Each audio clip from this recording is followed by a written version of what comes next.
बिस्मिल्लाहिर्रहमानिर्रहीम। अस्सलाम वालेकुम। अल्हम्दुलिल्लाह अपने गांव मटा यहाँ पे मैं पहुँच चुका हूँ शकरदरा स्वात मटा गांव में। और माशाल्लाह खूबसूरती आप लोग देख सकते हैं। और नहा धो के माशाल्लाह बिल्कुल फ्रेश हो गया हूँ। और ये माशाल्लाह पहाड़ों का व्यू आप लोग चेक कीजिए। माशाल्लाह बहुत बेहतरीन मौसम है। कराची में तो मौसम गर्म था और यहाँ पे हमें सर्दी लग रही है।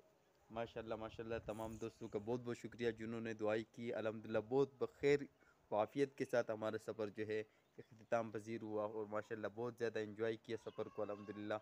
आप लोग भी इंजॉय कीजिए। माशाल्लाह बहुत बेहतरीन मौसम है। जज़ाकुमुल्लाह खैर। अल्लाह हाफ़िज़।